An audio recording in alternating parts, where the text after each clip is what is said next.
Welcome to the fascinating world of the genes with Rohini, and we are discussing about the activation of the gene structure, a topic from the eukaryotic gene expression.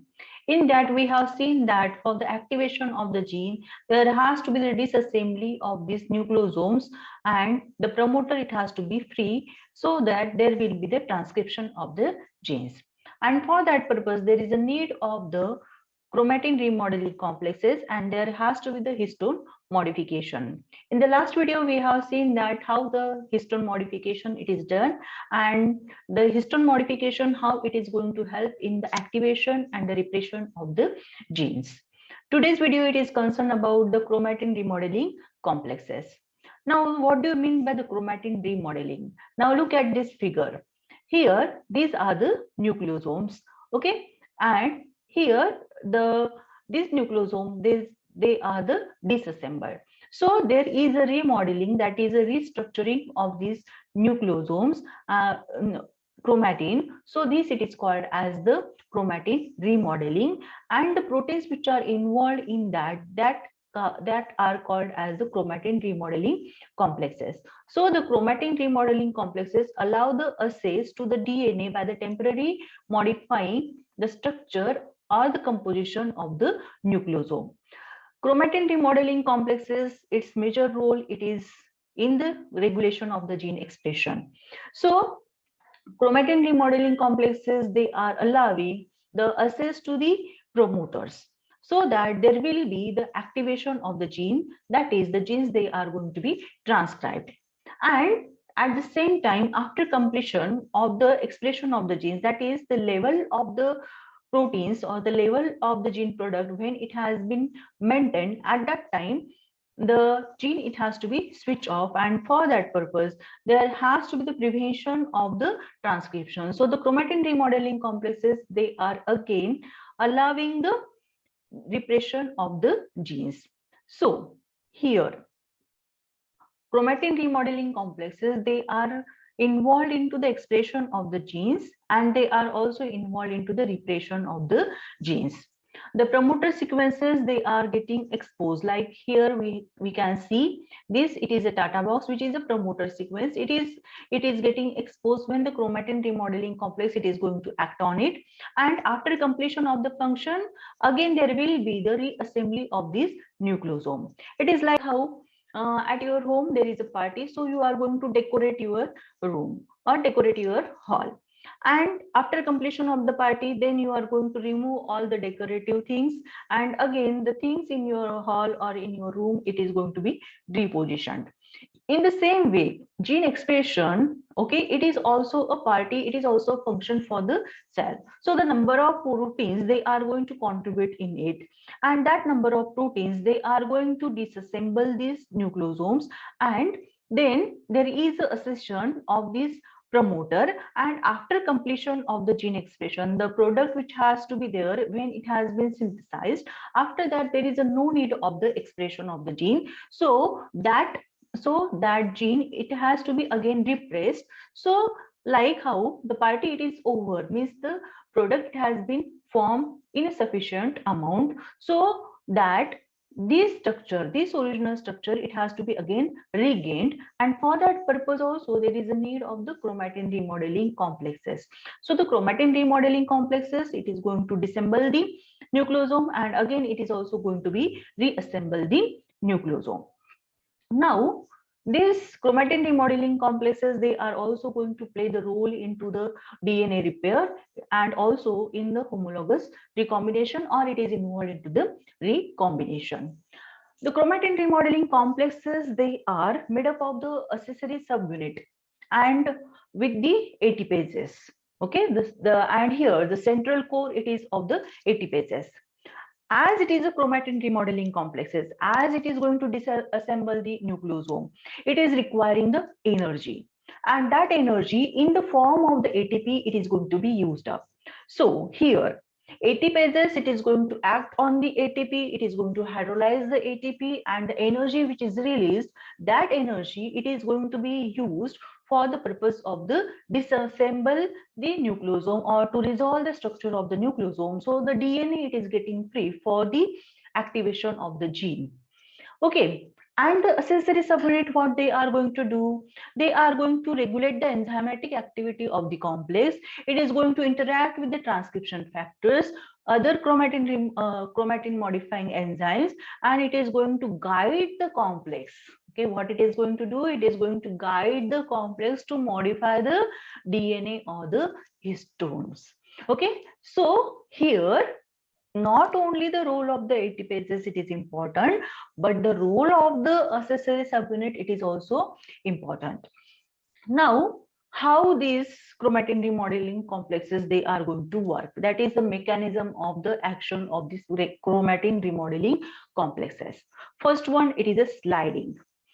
Now here you can see, okay, see these diagrams, this figure, you can observe that the central one, these are the histone octamers. Around it, there is the presence of the DNA.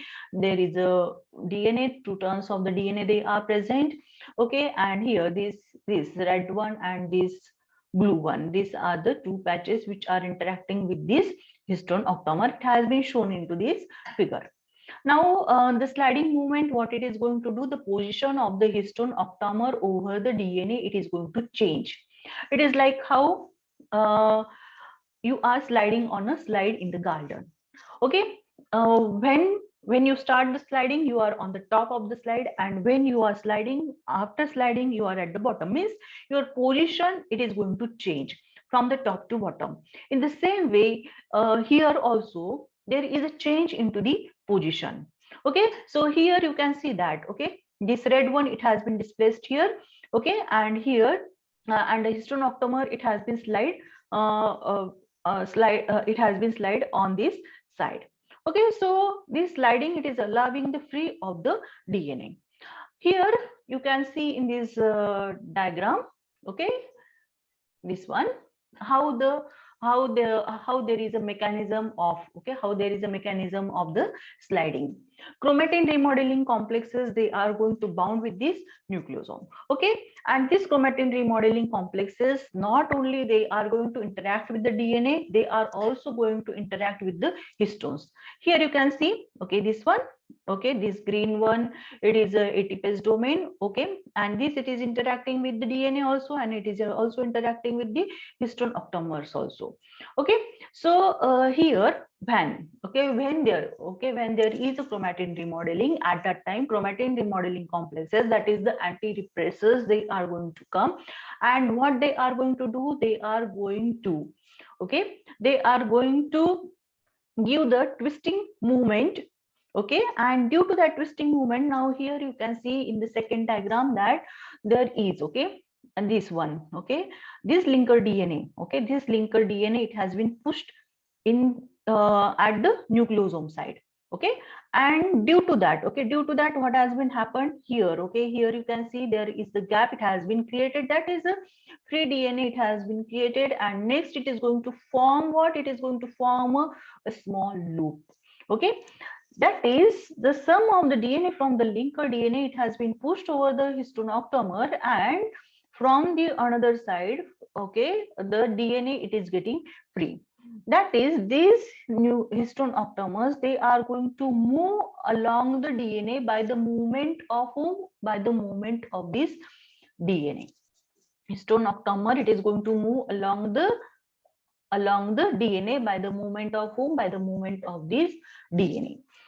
And here you can see, okay, you can see that now this, okay, this gap it has been created. Next here you can see that the fifth position, okay, this DNA it is interacting with the fifth position. Now it is going to interact with the sixth one, and next is going to interact with the seventh one. That is the DNA, it has been moved along this histone octamer. Okay, and here it is what? Here it is the movement, it is like a itchworm movement. That itchworm movement means what? You have seen any worm anytime, how it walks? In this way. Okay, in this way it is going to walk along the it is going to walk. Okay, so the movement it is called as the itchworm movement, and by that movement there is a movement of the DNA on the histone octamer, and then there is a sliding of the histones over the DNA. Next one, it is the spacing between the histone octamers. The histone octamers, these are these histone octamers, and now that histone octamers, they are going to be moved across, and in between, here you can see that in between the space it has been created. Okay, equal space it has been created between the histone octamers, and the DNA it is getting free. Next one, it is the displacement of the histone octamer entirely from the DNA to generate the nucleosome free gap. Now, in this case, displacement, or it is called as the transfer of the histone octamer. Completely, these histone octamers, they are transferred to the another DNA molecule. Here in this diagram, you can see that these are the histone octamer. This is the DNA 1, this is the DNA 2, and the histone octamer, it has been transferred from the DNA 1 to the DNA 2, and here DNA 1, it is getting free, which is now free to interact with the vessel transcription apparatus. Now, next one, it is exchange of the H2A, H2B dimers with the histone variant, and that histone variant, it is the H2AZ. Okay, now here, histone variants, they are the proteins which are alike the histones only. When these histone variants, they are assembled into the histone octamer, at that time they are going to unstabilize the nucleosome, and such an unstable nucleosome, it is easily accessible. So here some of the chromatin remodeling complexes, they are using the mechanism, and that mechanism, it is called as the exchange of the histones with the histone variant. Now, here there are the types of the chromatin remodeling complexes, and these types of the chromatin remodeling complexes, it is accordingly the ATPase subunit which are present into the chromatin remodeling complex. Here it is a SWI-SNF, there is a ISWI, there are the CHD, INO80, and there is a SWR1. Okay, these are the classes, these are the types of the chromatin remodeling complexes.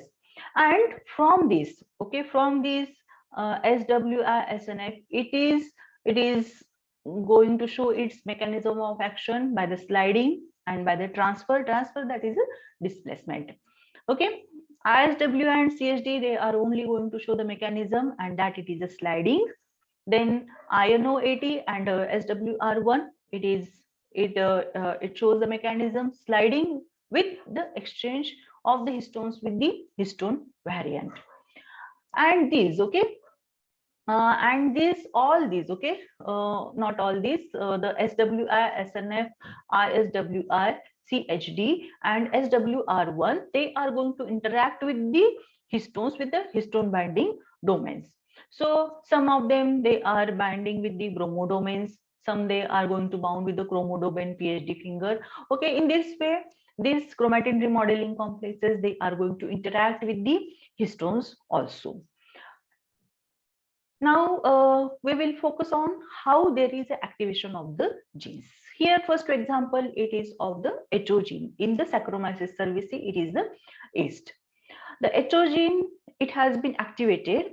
Okay, HO gene, it is going to be activated by the activator, and that activator, it is called as the SWI5. This SWI5, it is going to enter into the nucleus, and it binds near the promoter.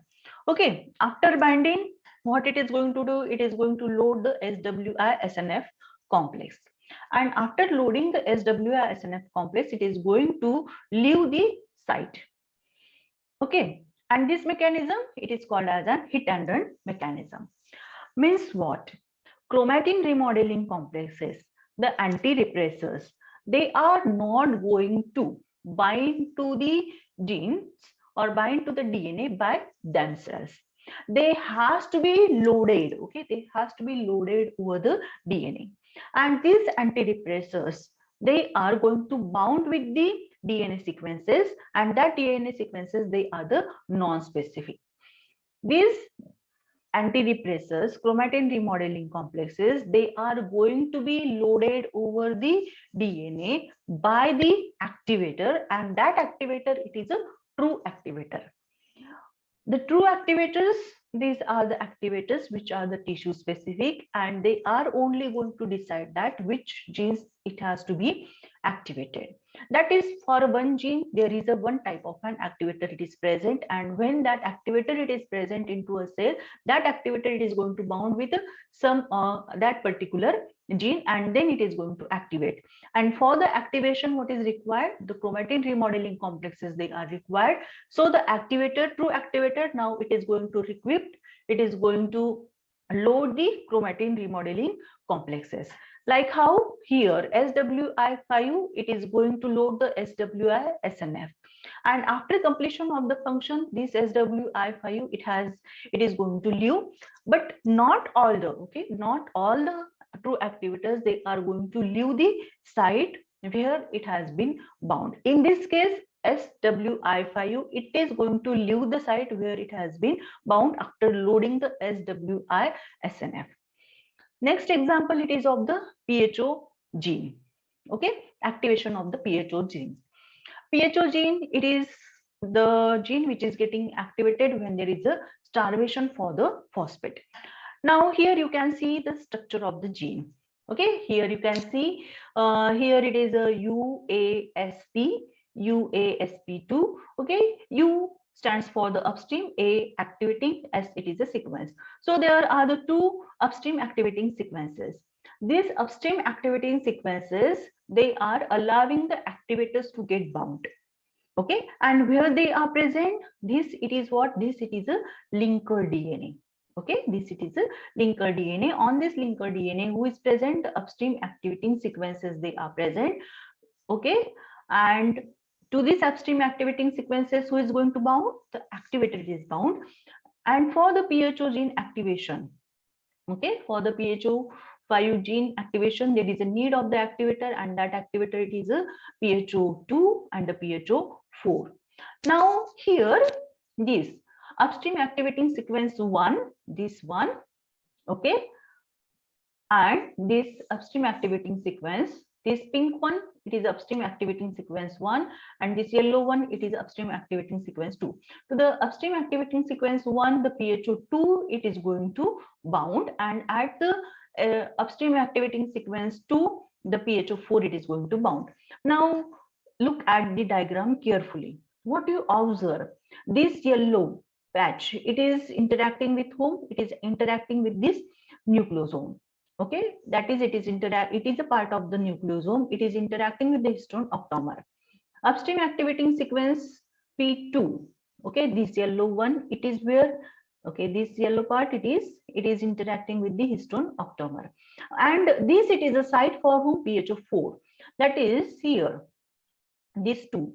At the two sides there is a binding of the PHO4, but one of the side it is not available to bound the PHO4 when there is a starvation. So in the starvation condition, what is going to happen? After the loading of the PHO2, there is a loading of the remodelers, and that it is a SWI SNF and INO80. Okay, so these are going to do the remodeling. Okay, it is going to do the remodeling, and this, after remodeling, there is a free of the second side for the PHO4, and the PHO4 now it has been loaded, and also there is a free of the Tata box. Okay, Tata box, it is what? It is a promoter part. The promoter, it is also getting free, and then there is a loading of the basal transcription apparatus, and then there is a transcription.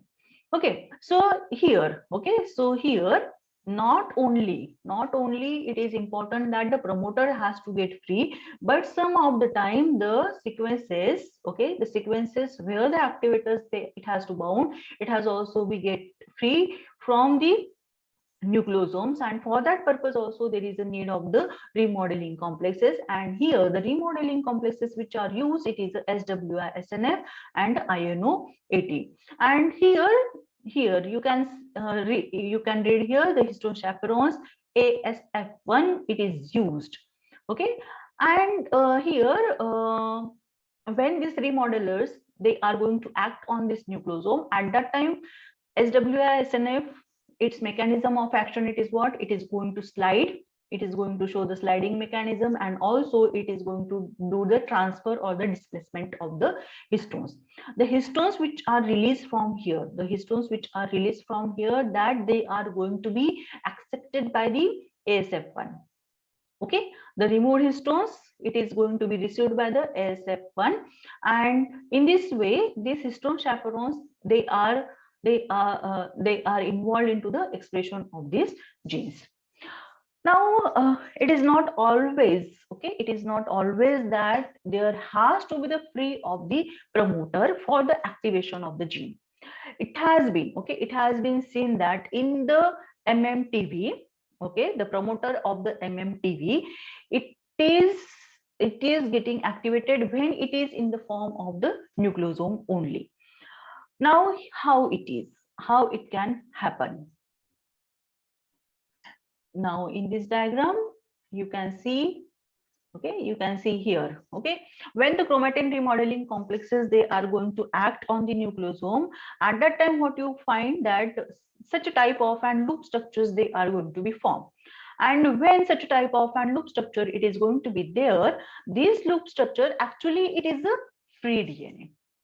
What you can see, this loop structure, it is not interacting with the histone octamer. Here you can see it is not interacting with the histone octamer. So this loop structure, it is a free DNA, and now this free DNA, it is accessible. Means though it is, though there is no complete free DNA it is present, but some part of the DNA which is present here, that it can be used for the activation of the gene. Okay, this it is the one thing. Next it is what, the genes, okay, the genes which are frequently transcribed, okay, that genes promoter, it is consisting of the histone variants, and that histone variants, they are deposited there with the help of the remodeling complex, and that it is a SWR1.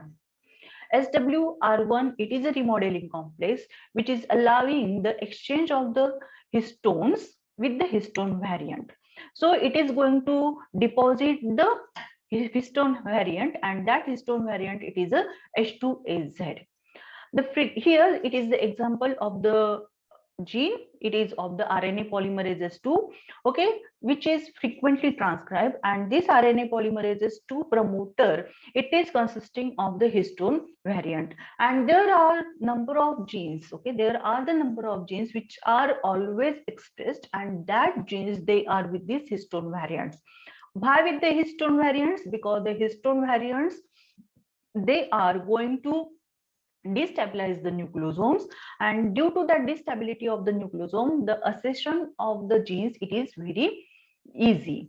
Okay, so the active state of the gene, okay, active state of the gene, it is obtained easily when there is the association of the histone variants with the promoter. I think you may have cleared the idea about the chromatin remodeling complexes. We have seen that what is a chromatin remodeling complex. We have also seen the types of the chromatin remodeling complexes, the mechanism by which there is a chromatin remodeling. We have seen how the genes, they are getting activated, Okay, so I think you may have cleared the idea about the antirepressors, chromatin remodeling complexes. So if you like my video, please subscribe my channel and also share my videos with your friends, so the knowledge, it is going to spread. Thank you.